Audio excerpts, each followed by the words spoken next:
Kisruh ijazah Jokowi memasuki babak baru. Rektor Universitas Gadjah Mada akhirnya buka suara terkait polemik ijazah sarjana Jokowi. Ia menjamin ijazah Jokowi asli dan memiliki bukti tentang keaslian ijazah Jokowi. Namun tim hukum Roy Suryo CS tidak tinggal diam dan mengecam pernyataan tersebut karena dianggap dapat mengganggu proses penyidikan.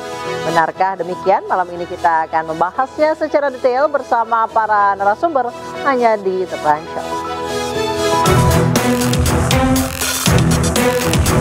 Ijazah itu kan tahun 85 sudah diserahkan kepada yang bersangkutan. Artinya yang menjaga ijazah itu adalah yang bersangkutan.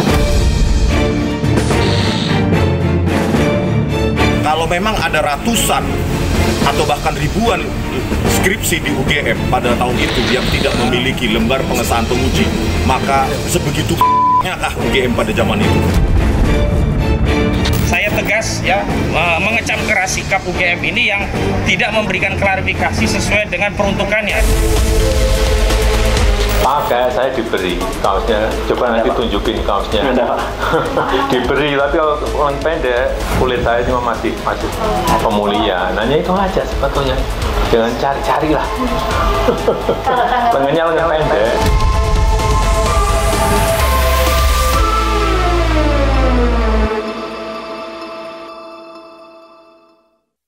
UGM mengikuti dengan baik perkembangan di masyarakat terkait Universitas Gadjah Mada akhirnya merespon polemik ijazah Joko Widodo. UGM yang bernama Rektor UGM, Ova Emilia, menyatakan kampusnya tidak bertanggung jawab atas tersebarnya foto ijazah milik Jokowi yang selama ini beredar di media sosial. Bu Rektor, Ia juga menjamin Jokowi menempuh pendidikan di Fakultas Kehutanan Universitas Gadjah Mada hingga lulus. Ijazah itu kan tahun 85 sudah diserahkan kepada yang bersangkutan. Artinya yang menjaga ijazah itu adalah yang bersangkutan. Oleh karena itu Universitas Gadjah Mada ini ya kita tidak mau berkomentar terkait dengan ijazah, a piece of paper yang sudah ada di yang bersangkutan. Artinya UGM juga tidak bertanggung jawab. Apakah yang beredar sekarang itu adalah yang diserahkan UGM dulu itu bukan? Bukan, kita tidak ya, bertanggung jawab untuk itu. Tadi seperti yang disampaikan oleh Bu WR misalnya tentang ijazah. Ijazah itu juga merupakan dokumen pribadi. Jadi bukan ranahnya institusi untuk menunjukkan kepada publik.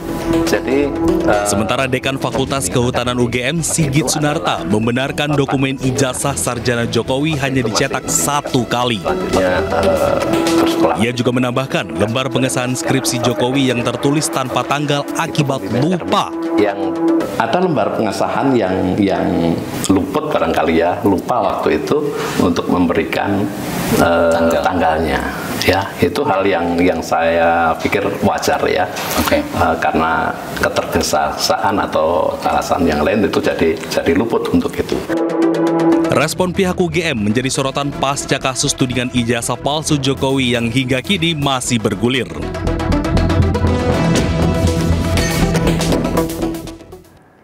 Ketika UGM merespon, apakah berlebihan atau sudah sewajarnya? Sudah hadir bersama kami para narasumber, Roy Suryo, terlapor dan pakar telematika, Andi Azwan, Waketum Jokowi Mania, dan Slamet Ginting, pengamat politik Universitas Nasional. Selamat malam Bapak-Bapak. Iya, selamat malam Mbak. Ya. Saya ke Mas Roy dulu yang rame. Mas Roy, UGM akhirnya merespon. Menurut Anda berlebihan? Terlambat dan responnya abal-abal. Maksudnya? Ya ginilah, respon dari sebuah universitas besar sekelas Universitas Gadjah Mada yang saya pernah studi di sana S1 dan S2 dan saya tahu itu UGM itu sangat teliti gitu ya dulu. Jadi kalau ada tanda tangan bahkan ada paraf dosen penguji aja nggak boleh itu dikumpulkan. Kok ini enak banget ya Dekan Fakultas Kehutanan Sigit Sunarta ini ya, ini adik kelas saya ini sebenarnya angkatan 90. Itu dia bilang kalau itu lupa. Nggak ada tanggal? Nggak ada tanggal, kok bisa-bisanya lupa, enak aja lupa. Terus lagi, UGM itu punya sumber daya, ya orang-orangnya ada semua, punya sumber dana, punya sumber data. Tidak ada satupun dokumen yang pada saat ya itu disebut sebagai podcast ya 34 menit itu ditunjukkan dan semuanya kemudian digulung ya menjadi satu kata itu ranah private. Aduh, UGM kok nggak bisa memahami undang-undang keterbukaan informasi publik sih? Katanya juara 2 seluruh Indonesia dalam institut. Kalau gini, ini juara bawah ini ya. Ada ranah publik, ada ranah private, dan apalagi di undang-undang keterbukaan informasi publik, Mbak.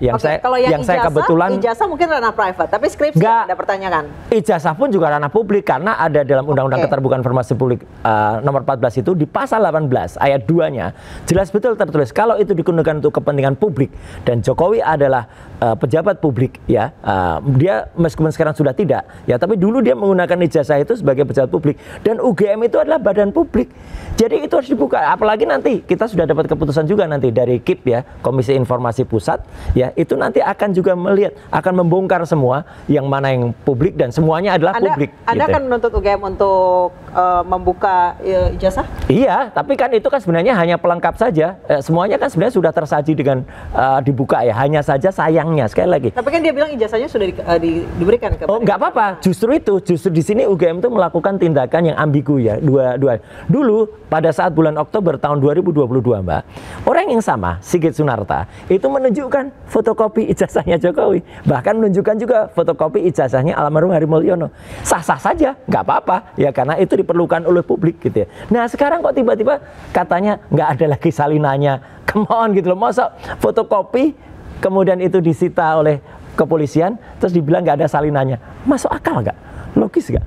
Nggak logis. Dan ini apa yang kemarin disampaikan itu terus terang ya membuat kami ini sedih ya. Sedih karena apa? Aduh, UGM kok turun kelas sih, kelasnya cuma kayak gitu. Bener Pak, sampai seorang wartawan senior Pak yang sudah kemudian menyampaikan ya di depan publik, Pak Lukas Warso yang tadi juga hadir di Metro, Polda Metro selaku ahli yang diajukan, itu mengatakan UGM kok kelasnya humasnya kayak humas kecamatan gitu. Ini konsultan komunikasinya siapa sih UGM ini gitu loh. Malu kita, benar-benar malu dengan kayak gini. Harusnya ini sudah terlambat. Jadi UGM harusnya diam aja?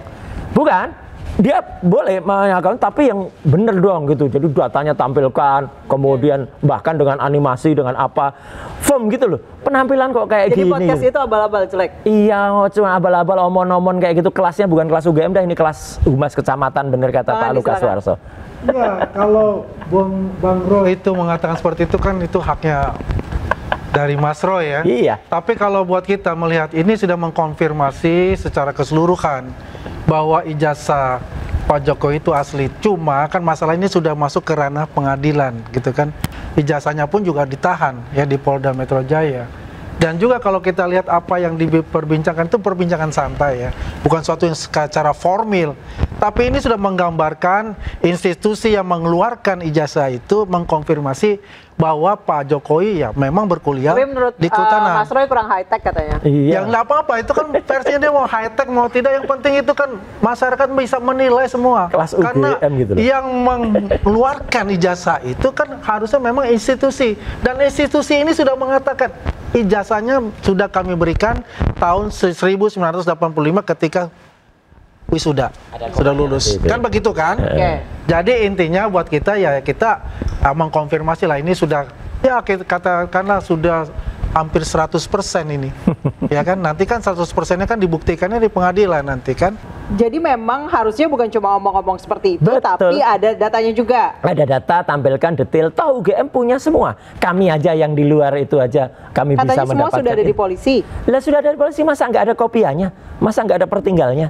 Ya, dan kalau KRS, kartu rencana studi, kemudian laporan KKN, skripsi tadi Mbak bilang, itu benar-benar ranah publik, nggak usah belajar lebih jauh tentang undang-undang keterbukaan informasi publik aja sudah jelas gitu loh. Kalau mau ijazah kemarin sempat disebut itu anulah, itu katanya itu ada ranah private. Enggak.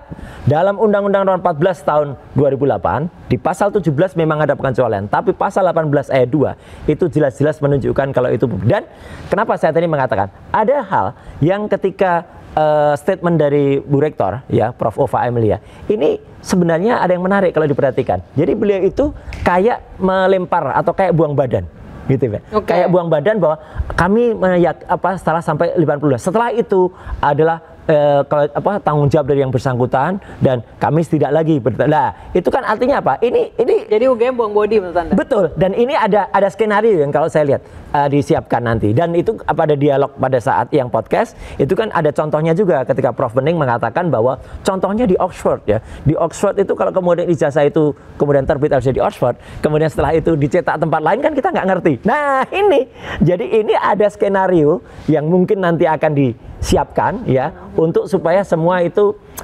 win-win gitu ya. Jadi ada, tapi itu salah besar. Kalau seorang sudah dapat ijazah asli, kemudian entah karena apa ijazahnya hilang atau ijazahnya terselip atau di mana terus dia nyetak lagi, itulah yang makanya cetakannya meleset. Kami jelas betul ya, 99,9% ijazah yang nomor 1120 yang dengan nama Joko Widodo itu tidak match dengan ijazah nomor 1115 Fronojiwo, 1116 almarhum Hadi Mulyono dan 1117 Sri Mulyani. Ijazah yang keluar pada satu periode yang sama, satu wisuda yang sama, harusnya identik. Itu nggak identik, meleset. Antara logo dan tulisannya itu meleset. Satu-satunya meleset hanya milik Joko Widodo. Satu-satunya yang meleset jadi kemungkinan cetakan ulang itu. Satunya yang meleset hanya milik Joko Widodo. Bang Andi, silakan. Ya, itu bolak-balik beberapa kali stasiun TV pasti pembicaraannya seperti itu. Ya fakta kan? Soalnya. Ya kan? Karena yang dilihat itu adalah fotokopi dari medsos ataupun dari Dian Sandi kan. Beliau kan nggak melihat aslinya tuh seperti apa. Yang mesti diuji itu di lab 4 ya. Itu kan yang asli. Yang dan itu sudah dimasukkan di Barreskrim. Kita kan mau percaya sama siapa lagi kalau bukan dari Barreskrim yang netral, yang menguji itu. Nah sekarang juga akan diuji lagi kan di Polda kan, yang ijazah ditahan itu ya, yang bentuknya analog, diuji lagi. Untuk apa? Untuk proses-proses selanjutnya di Polda Metro Jaya. Jadi buat kita itu ya adalah ya kita tunggu aja bagaimana hasilnya seperti apa ya. Karena kalau kita bolak-balik lagi ya sama. Ya, pepesan kosong semua kita bicara ini. Mbak, yang ditampilkan oleh Barreskrim tanggal 22 Mei, Barreskrim loh ini ya, itu fotokopi, itu yang kita analisis. Kalau itu yang dianalisis dikatakan salah, oh itu cuma fotokopi, ya berarti Barreskrim menampilkan bukti yang salah. Kabar bohong berarti. Itu yang kita analisis. Yang dipegang Barreskrim asli kan sekarang? Loh, mana sekarang? Yang diuji itu kan yang asli. Loh, yang ditampilkan mana? Ya, itu yang untuk ditampilkan itu kan haknya Barreskrim. Itu tapi yang asli itu yang diuji analog. Bohong dong kalau nampilkan itu yang fotokopi. Nah, itu tinggal Mbak Sore tanyakan ke Barreskrim itu bohong gitu loh. Ya kan? Yang jelas dari Pak Jokowi itu udah menyampaikan mana? Nggak ada buktinya. Itu yang diuji analog. Masyarakat coba ditanya. Uji secara fisik, uji secara kimia. Ada ijazahnya. Nggak ada yang percaya udah. Sebagian kalau besar Bang Andi udah pernah lihat langsung? Belum, pasti juga. Saya katakan ya kan, saya tidak lihat, tapi ya Mbak, tim kuasa hukum sudah lihat semua, ya. Wartawan sudah lihat semua, Barreskrim sudah lihat semua, ya. Polda Metro Jaya sudah. Waktu di rumah beliau itu udah lihat wartawan. Semua. Oke, kemudian itu bukan wartawan. Yang namanya tim kuasa hukum itu udah melihat semua. Tidak akan tidak melakukan sebagai tim kuasa hukum kalau dia nggak melihat betul asli, ya. Dan itu semuanya sudah diserahkan ke Polda Metro Jaya sekarang. Jadi kalau kita melihat ini bolak-balik seperti itu, kembali lagi kita ini. Tapi kata Mas Roy Polda Metronya berpihak. Iyalah. Nah itu kan semuanya kan pasti mengatakan demikian, Mbak. Ya? Kan beberapa kawan. Mbak Nisa, itu selalu menjudge karena dari awal, ya. Apalagi kolega beliau nih, wah luar biasa kalau tentang masalah kepolisian, dihajar terus sama dia. Itu tanpa ada yang namanya bukti, sampai yang namanya mendiskreditkan individu dari kepala kepolisian Republik Indonesia. Itu luar biasa gitu loh. Ya, yang penting kan begini, siapa lagi kita akan percaya kalau aparat penegak hukum kita ini itu semuanya dinafikan oleh mereka. Menjadi aparat hukum itu kan harus objektif, jangan subjektif, jangan berbohong. Jadi kalau dibilang palsu baru percaya sama polisi. Nah pasti percaya kalau dibilang palsu. Nanti kita lihat kalau polisinya jujur, ya, kalau lab krimnya tuh jujur, nanti tanya Pak Slamet deh. Itu kita baru akan lihat. Karena apa? Karena jelas itu benar-benar meleset. Data yang meleset kok dibilang itu identik. Makanya rektor bilang kalau setelah 85 kita nggak bertanggung jawab lagi. Ya betul, udah rektor nggak usah ikut-ikutan lah, nanti malah salah. Kita tahan dulu. Sebenarnya yang dibutuhkan masyarakat hanyalah transparansi. Kita bahas lengkap usai jeda tetap di The Prime Show.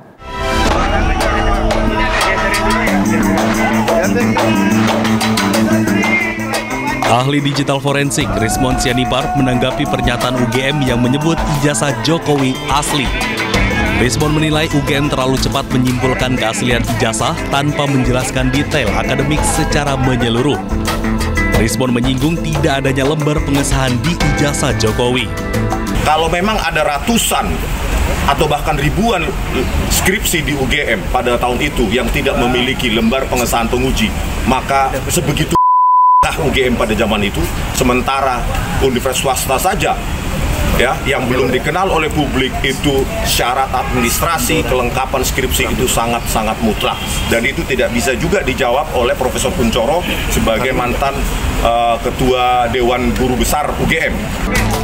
Sementara itu, pengacara Roy Suryo CS Ahmad Kozinudin menilai pernyataan UGM mengganggu proses penyidikan ijazah Jokowi di Polda Metro Jaya. Dia pun mengecam pernyataan UGM tersebut. Saya tegas ya mengecam keras sikap UGM ini yang tidak memberikan klarifikasi sesuai dengan peruntukannya. Semestinya klarifikasi itu resmi disampaikan dalam bentuk berita acara pemeriksaan. Kasus ijazah Jokowi ini tengah masuk ke penyidikan. Soal transparansi membuat gaduh di masyarakat karena tidak ada yang pernah benar-benar melihat fisik ijazah milik Jokowi. Pak Slamet, silakan. Ya, memang pernyataan sepihak tanpa bukti dokumentatif tidak cukup untuk menjawab keraguan-raguan publik. Mengapa hal itu bisa terjadi? Karena dalam konteks politik, kepercayaan publik adalah kunci. Nah, itu kunci. Kemudian jika transparansi tidak dijaga dengan baik, justru akan memperkuat ada dugaan teori konspirasi politik dalam kasus dugaan ijazah palsu ini. Dan itu otomatis akan menurunkan legitimasi. Legitimasi siapa? Legitimasi pemerintah, legitimasi aparat penegak hukum, dan juga legitimasi perguruan tingginya. Yang kedua, ini bisa dimainkan menjadi alat politik bagi musuh-musuh politik mantan Presiden Jokowi. Ya, artinya begini, bisa digunakan untuk mendelegitimasi Jokowi. Ya. Kemudian juga turunan-turunannya, termasuk anaknya program-program Presiden Jokowi yang lalu. Karena itu, ini bisa melemahkan kekuatan mantan Presiden Jokowi. Implikasinya adalah dalam politik ya, persepsi itu menjadi lebih penting daripada fakta. Jadi dalam politik persepsi bisa lebih penting daripada fakta meskipun ijazah itu nantinya mungkin asli misalnya. Jadi kerusakan opini politik, opini publik itu sudah terlanjur terjadi. Kenapa Pak Slamet? Persepsi lebih penting dari fakta? Iya. Ya, di politik? Dalam politik bisa seperti itu. Karena itu tadi, karena persoalan transparansinya tidak dibuka sebesar-besarnya. Ini kan membuat keraguan-raguan. Karena itu menurut saya UGM sebagai institusi yang mempunyai harkat dan martabat tinggi dihormati, dia tidak boleh menurunkan reputasinya. Podcast seperti itu tidak cukup? Tidak cukup. Jadi jika UGM dianggap dalam tanda petik melindungi mantan Presiden Jokowi, maka ini bisa mencoreng kredibilitas dia sebagai perguruan tinggi dan otonomi kampusnya. Nah, dampak jangka panjangnya bagi UGM menurut saya menurunkan kepercayaan publik terhadap UGM dan selain itu juga dalam proses verifikasi. Verifikasi apa? Verifikasi akademik, verifikasi di lembaga KPU, verifikasi di tingkat Mahkamah Konstitusi. Jadi independensi universitas itu harus dijaga menurut saya. Karena itu dampak jika asli atau tidaknya kira-kira begini. Jika asli, maka secara hukum dan konstitusi Jokowi tetap dianggap sebagai presiden yang menggunakan ijazah asli, jika asli ya. Nah, tapi keraguan-raguan publik terhadap Jokowi ini sudah menimbulkan luka politik yang begitu dalam. Nah, ini akan ada tudingan bahwa ada kebenaran yang sedang ditutup-tutupi. Karena itu harus dibuka betul-betul. Bisa bisa tetap dipakai sebagai amunisi politik bagi lawan-lawan politik Jokowi, terutama pihak oposisi, untuk menyerang Jokowi jika asli. Nah, tapi jika palsu, ini harus juga dikemukakan. Ini hipotesis ya, saya bukan menyatakan palsu, tapi secara hipotesis, jika palsu, dampaknya akan sangat besar bagi Jokowi dan keluarga, termasuk bagi bangsa Indonesia. Mengapa? Karena Jokowi dianggap menjadi presiden yang tidak sah sejak awal. Kenapa? Ya karena sejak menjadi wali kota Solo, tapi kan gubernur untuk jadi wali kota, gubernur kan cukup SMA sebenarnya. Nah itu dia tadinya. Makanya, bahkan presiden pun cukup SMA sebenarnya. Betul. Legitimasi hukum dari kebijakan yang menurut undang-undang dan keputusan dibuat selama 2 periode Jokowi juga bisa dipertanyakan. Nah ini juga potensi. Jadi kebijakan dibuat sekelas anak SMA maksudnya. Iya, potensi instabilitas politiknya juga akan besar karena ini peristiwa besar yang itu juga terjadi di sejumlah negara. Tuntutannya harus mengembalikan apa yang sudah diterimanya. Itu besar. Jadinya menurut saya lebih ke kredibilitas bangsa ya, Mas Slamet ya? Betul, jadi ini sebenarnya bukan soal administrasi belaka, tapi soal kepercayaan publik dalam kasus ini. Dalam kasus ijazah, bukan soal administratif, ini asli atau tidak asli. Secara politik, kira-kira persepsinya seperti itu. Ya, kalau saya itu kan pandangan dari seorang pengamat ya, membandingkan persepsinya. Ya, kalau kita kan melihatnya satu ya, sebetulnya gampang sekali dari awal juga. Siapa sih yang membuat? Kenapa sih nggak dibuka aja di? Nah, itu tidak semudah itu kita membuka itu. Ya, ini kan sudah masuk ke ranah pengadilan ya sebagai barang bukti, barang materinya itu. Kalau kita bicara itu ya KPU sudah pernah ya dari Solo, Jakarta maupun pusat itu kan sudah ada semua itu katakanlah fotokopi yang sudah dilegalisir oleh pihak kampus Universitas Gadjah Mada itu. Ya, itu sudah jelas secara material itu sudah jelas gitu loh.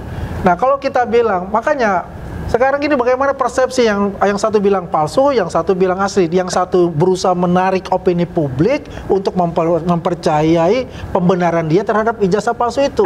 Sedangkan kami defend, tapi kita memberikan pembuktian yang ada sampai ke uji lapor. Ya, dan terakhir ini dari tapi kan menurut Pak Roy kalau tidak sejalan dengan dia berarti semuanya bukan tidak sejalan dengan saya. Kalau tidak sejalan dengan pasti semuanya palsu lah, udah bilang kan. Semuanya tidak objektif gitu. Tidak objektif menurut dia kan. Bukan tidak sejalan dengan saya, tidak sejalan dengan akal sehat dan fakta. Itu aja udah. Kan kelihatan. Kalau kita mau bilang akal sehat dan fakta, ini semua banyak loh yang melihat itu kan. Institusi-institusi melihat itu, aparat penegak hukum dari melihat awal, itu. Ya kan? Kalau memang ada, tunjukin saja selesai. Tidak perlu gaduh, tidak perlu bayar lawyer, tidak perlu mempidanakan orang. Kita uji coba buat oleh kita sendiri. Udah pasti masalah tidak itu. Perlu Ini karena masalahnya sudah di pengadilan. Kalau misalnya Pak Jokowi nunjukin, Anda akan mau ambil nggak? Saya cek. Oh iya, kita cek bersama dan semua terbuka aja. Semua terbuka. Jelaskan udah. Nanti ahli-ahli yang lain juga dia ada. Oke. Kita tunjukkan hanya dilihat enggak. Kita kita cek, kita uji sendiri. Betul. Bukan diuji sendiri, diuji terbuka. Ahli dari Anda mana? Ahli dari Jokowi mana? Sini ke depan. Iya, artinya itu bukan hanya untuk dilihat. Oh iya. Harus diperiksa. Itu sudah ada. Itu kan diperiksa. Makanya ngapain kita kasih itu yang periksa itu adalah ini kan berarti nggak terbuka. Bukan masalah terbuka, tidak terbuka. Nggak terbuka, kita tidak jujur, tidak mau transparan. Tapi dinyatakan bahwa itu kita akan ambil dan kita bukan diambil. Gimana cerita? Taruh aja di tengah. Taruh di tengah. Kemudian semua lab 4 misalnya, oke, kita datangkan juga misalnya dari BRIN, Badan Research Indonesia ya, gitu nasional. Terus kita lihat bersama. Saya Dr. Resmond, ahli sana siapa? Inisial JS tuh. Oke, kita teliti satu-satu, kita bandingkan. Kita fair aja. Kalau bang ya kita katakan ya, kalau enggak kita katakan. Itu tidak terjadi. Dari awal mau nunjukin ijazahnya ada susah. Padahal yang namanya ijazah itu kan diterima kita dengan sangat bangga, dengan sangat ceria.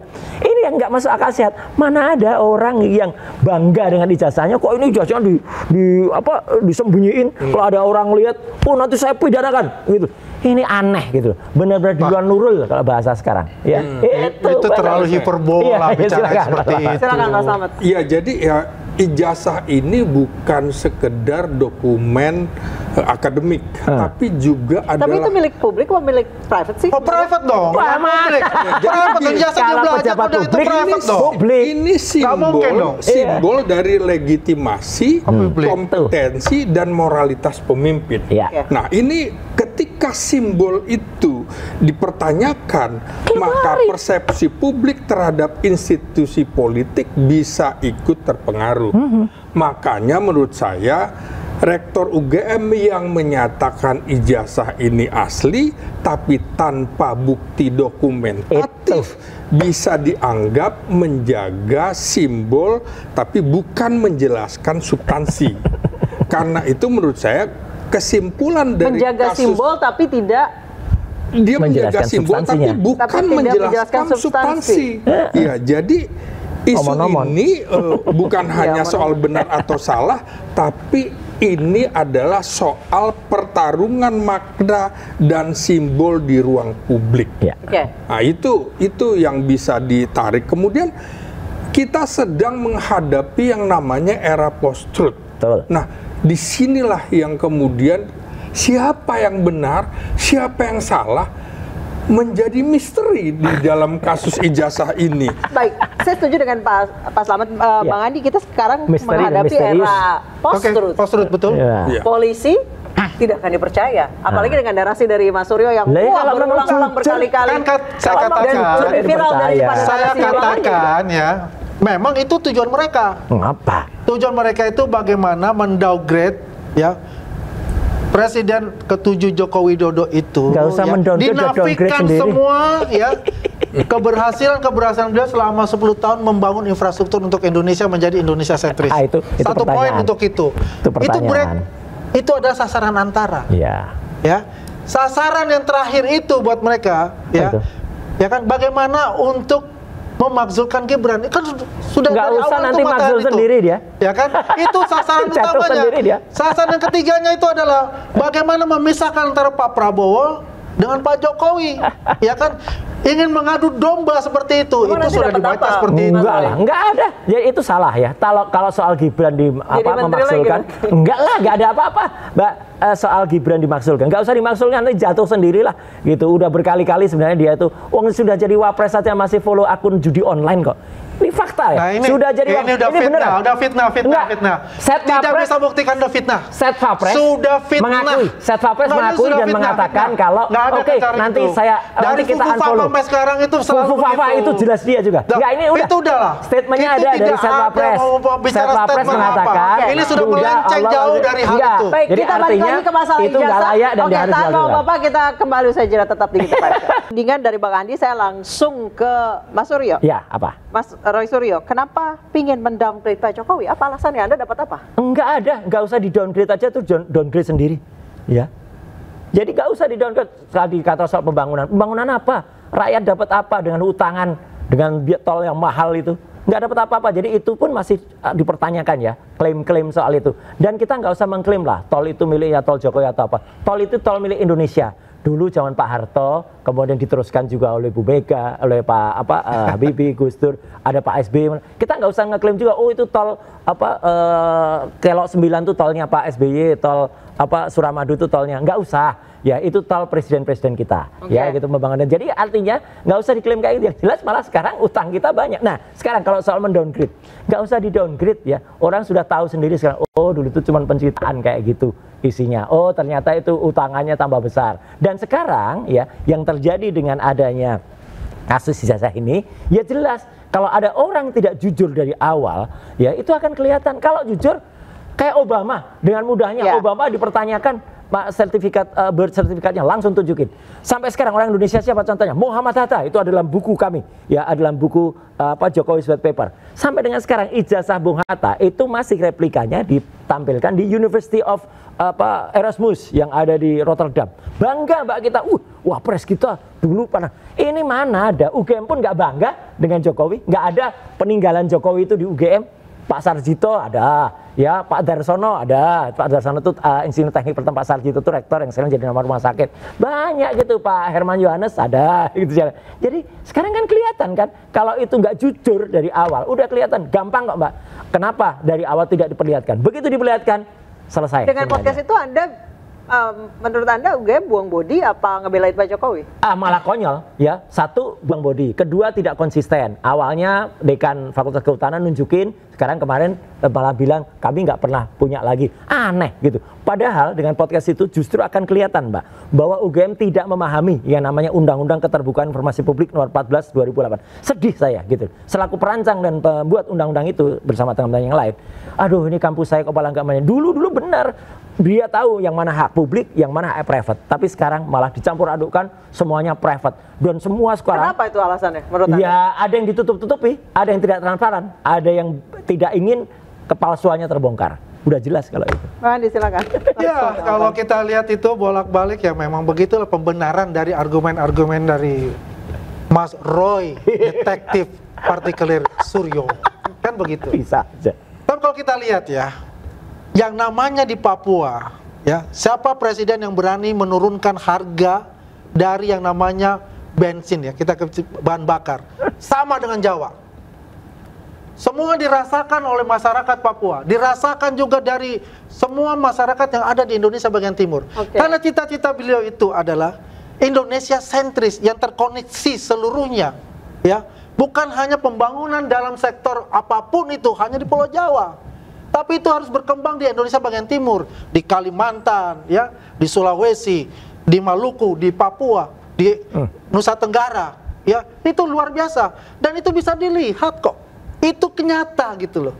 Kalau dikatakan dia Pak Jokowi tidak mempunyai katakanlah legacy yang dibilang, legasinya ternyata legasinya ada semua kok, dan itu diakui oleh seluruh masyarakat, ya.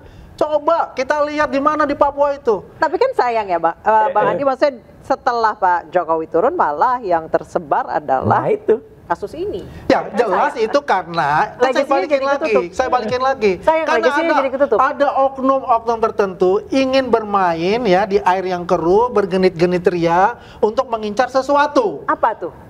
Sudah jelas ada orangnya langsung dikonfirmasi. Sudah jelas tadi kan sasaran akhirnya kemana? Kemana? Sudah jelas tadi. Kan udah saya jelaskan juga. Ada kelompok A, ada kelompok B, kelompok C. Termasuk ini? Dengan tujuan yang sama, satu kolam yang sama, iya kan? Akhirnya dia masuk di situ. Termasuk ini tadi yang dikatakan fitnah tadi ya. Jadi kan begini.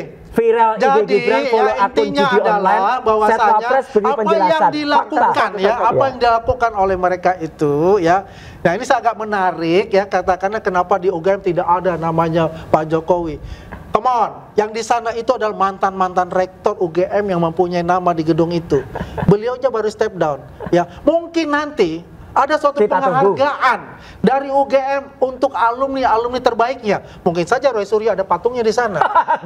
Ya kan mungkin saja kan saya bilang kan, yang itu pasti nonsens untuk saya. Tapi kalau misalnya ya Pak Yakugem memberikan sebagai alumni terbaik, presiden 2 periode, ya, memberikan kontribusi untuk negara dan dinilai bagi UGM itu adalah sesuatu yang luar biasa, maka diberikan misalnya satu ruangan misalnya, ya, dengan nama Joko Widodo. Itu bisa-bisa saja. Karena itu kita itu jangan berpikiran sangat sempit untuk itu. Kalau dikatakan Erasmus House, Erasmus University, di situ ada fakta itu. Bung Hatta dia punya wajar. Karena apa? Erasmus itu bangga karena di situ ada ya the founding father Indonesia. Ketika negara ya dari kerajaan Belanda itu dengan jajahannya dan dia merdeka, ada salah satu founding fathernya adalah alumni dari Erasmus House. Ini juga akan terjadi ya dengan nanti UGM. Bukan sekarang langsung ujuk-ujuk bikin, enggak, karena semuanya itu melalui proses. Oke, baik. Gini, satu, ya saya ingin jawab tadi yang katanya itu bohong. Nih jelas betul nih di Detik ya. Viral Instagram Gibran follow akun judi online. Setwapres beri penjelasan. Jadi Setwapres memberikan penjelasan bahwa itu sudah di-unfollow. Ada dan sudah di-unfollow. Penjelasannya sangat simpel kayak pencuri ngambil ini barang, kompetitor, Mas Raf. ketahuan. Jangan ditunjukin. Oh iya, kompetitor. Oke, ya. Ya dari Kompas lah, kalau dari mana nanti ya, atau dari MNC News ada nanti. Nah, yang kedua adalah kalau soal penghargaan kepada UGM, ada memang dulu BEM ya, Badan Eksekutif Mahasiswa itu memang pernah memberikan penghargaan kepada Jokowi sebagai alumni paling memalukan. Ada itu ketika ketuanya Gilbran. Kenapa alumni? Berarti lulus? Enggak. Dalam ADART Kagama itu memang pernah tahun 2014 itu diubah. Ya, kita juga kaget loh kok ada instruksi mengubah. 2014 siapa presidennya? Ternyata Kagama diminta mengubah pada pasal 9. Ya, jadi yang disebut alumni itu orang belum tentu yang lulus. Mungkin pernah masuk sehari aja kuliah di sana alumni. Jadi itu. Jadi jelas dia pernah mendapatkan penghargaan ini pada saat ketua BEM-nya atau Gilbran ya, bukan Gibran. Ini Gilbran yang benar, ya Gilbran, alumni paling memalukan. Jadi ya itulah, nanti kita lihat aja lah yang ada, dan artinya biarkan semua itu berjalan dan biarkan kebenaran mencari jalannya. Saya ke Pak Slamet. Pak Slamet, menurut Anda yang dilakukan UGM dengan podcast itu mengklarifikasi semua informasi viral dan narasi-narasi dari Roy Suryo, itu membela mati-matian atau ya tadi pertanyaan saya sama apa Bung Bodi? Ya, saya tidak ingin mengatakan pembelaan atau tidak, tapi pertarungan komunikasi politik di dalam era post-truth ini harus kita pahami betul-betul. Mengapa? Karena emosi dan keyakinan pribadi lebih berpengaruh daripada fakta objektif. Contoh gitu. Kedua kubu ya saling mempengaruhi, merasa bahwa itu benar. Maka analisisnya terlepas dari bukti, maka masyarakat yang sudah tidak percaya akan keaslian ijazah mantan Presiden Jokowi tetap terus meragukan walaupun itu mungkin nantinya betul-betul asli. Nah, kemudian fakta di dalam era post-truth ini bisa dikalahkan oleh narasi dan juga opini yang dibangun terus-menerus di media sosial termasuk di media massa. Makanya pemerintah atau perguruan tinggi seperti UGM bisa kehilangan legitimasi dalam kasus dugaan ijazah palsu ini jika gagal mengelola persepsi ini secara transparan. Karena itu klarifikasi rasional yang tidak cukup, klarifikasi rasional tidak cukup, tapi butuh strategi komunikasi publik yang efektif untuk mengembalikan kepercayaan. Jadi menurut saya apa yang dilakukan UGM kemarin itu strategi komunikasinya belum mencerminkan apa yang diharapkan oleh publik. Maka di sini kalau secara analisis politik selalu muncul teori konspirasi politik. Jadi konspirasi ini seringkali muncul di masyarakat ketika ada ketimpangan informasi. Jadi ada krisis kepercayaan dan ketertutupan institusi. UGM dianggap melakukan ketertutupan informasi. Maka dalam kasus dugaan ijazah palsu mantan Presiden Jokowi ini itu ada kecurigaan terhadap elitnya elit perguruan tinggi dan juga elit di dalam pemerintahan yang dulu masih bagian dari pemerintahan mantan Presiden Jokowi. Itu kan tudingan publik sehingga ada dianggap ada konspirasi dan ini harus bisa dibuktikan karena teori konspirasi ini menjadi alat politik untuk membangun kalangan oposisi untuk menjatuhkan pihak-pihak yang sedang berkuasa, termasuk juga penguasa UGM seperti itu. Dari ijazah kemudian berkembang ke konspirasi yang lebih besar. Kita akan bahas saja, tetap di The Prime Show.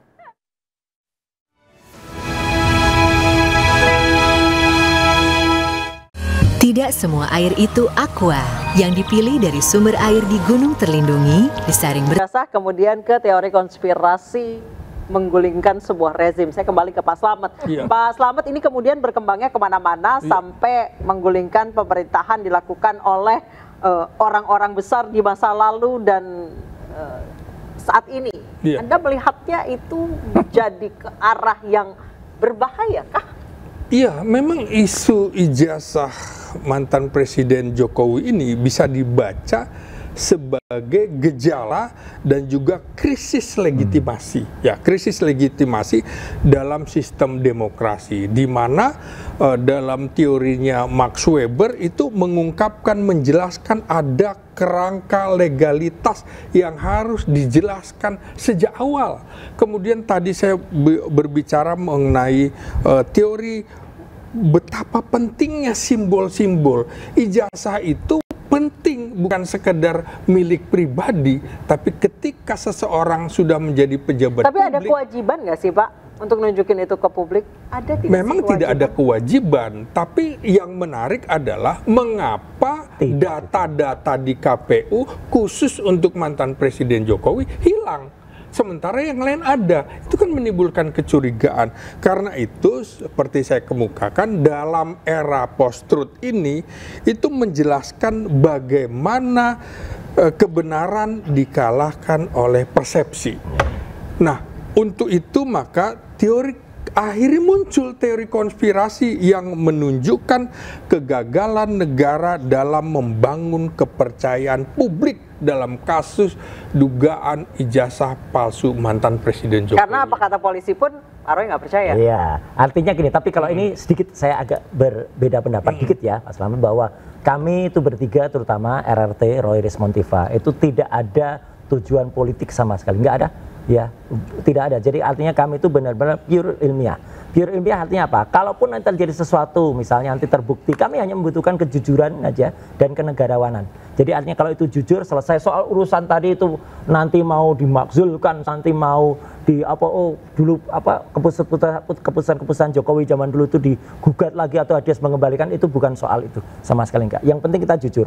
Satu lagi tadi saya koreksi tadi, kalau tadi dari saingan, nah ini dari Sindo juga ada nih. Dari Sindo News Nasional, berita soal tadi ya Instagram tadi jelas betul. Akun Instagram Gibran follow judi online. Nah, begini penjelasan dari Setmapres. Ada semuanya. Jadi artinya biarkan kalau pengamat politik menyampaikan, saya sepakat ya, tapi yang jelas kami tidak ada background atau orang besar yang ada. Bahkan kalau kami lihat ya, mungkin yang ada bukan orang besar, Mbak. Orang kurus yang ada di sana. Oke, jadi tidak ada sama sekali yang bermain di belakang Mas Roy Suryo. Nggak ada. Kami itu benar-benar pure science ya. Baca deh buku Jokowi White Paper itu. Ya sama sekali tidak menunjukkan ada nuansa politik dan apa. Itu ilmiah sama sekali. Oke. Pure science. Bang Andi silakan. Ilmiah katanya, tidak ada backingan. Ya kalau 3 serangka itu teroris, Tifa, Roy dan Rismon, teroris ini ya memang begitu gitu loh. Pengen jualan buku lah intinya. Ya, buku ilmiah boleh lah untuk mencerdaskan boleh kan, itu hak-hak saja kan. Luar biasa, harganya mahal ya. Berapa harganya? Ya ada 250, ada 500 juga. 500.000 ya? Iyalah. Buset, kalau 500.000 ya mungkin orang biasa nggak bakal bisa. Enggak sebanding dengan gaji DPR lah pokoknya. Ya, tapi kan kalau kita lihat kan 500.000 itu luar biasa nih dengan buku seperti itu. Tapi ya udah, intinya beginilah ya. Jadi kita lihat saja bagaimana proses itu berlangsung ya. Ini kan sudah mau tahap-tahap. Tapi akan sulit Bang Adi ketika masyarakat tidak melihat langsung secara fisik. Sebenarnya itu yang sabar saja. Itu kan sudah ada di Polda ya. Ini kan lagi proses oleh Polda ini semua kan, pemanggilan dan sebagainya itu. Ya kita juga memang menunggu untuk itu gitu loh. Kita tidak punya hak untuk bisa memaksa para penyidik atau Polda Metro Jaya mempercepat itu. Itu adalah hak mereka. Yang dibutuhkan adalah kepercayaan kita kepada aparat penegak hukum, itu penting gitu loh. Ya, siapa lagi ya kalau misalnya lagi susah ini cari ya polisi. Sementara polisi ini dihujat habis-habisan oleh teroris ini. Ya, kan repot kita. Kalau polisi benar udah jalan kan aja. Tapi kalau ya kemudian kan? tidak benar, ya itu kita kritik. Ya jadi intinya gitu aja kepada masyarakat Indonesia ya. Kita bersabar saja bagaimana hasilnya itu nanti ya, dari Polda Metro Jaya kita lihat. Jujur. Yang penting adalah semua akan dikerjakan secara profesional dan kita percaya kepada aparat penegak hukum Indonesia. Oke, jujur negarawan. Baik, terima kasih Bapak-Bapak telah bergabung di The Prime Show. Kita masih tunggu seperti apa kelanjutan drama ijazah Presiden ke-7 Joko Widodo. Apakah seperti apa akhirnya? Apakah seperti yang dikatakan Mas Roy Suryo? Apakah seperti yang dikatakan Bang Andi? Ataukah akan happy ending bagi seluruh rakyat Indonesia? Kita akan nantikan. Saya Anissa Dasuki pamit, sampai jumpa.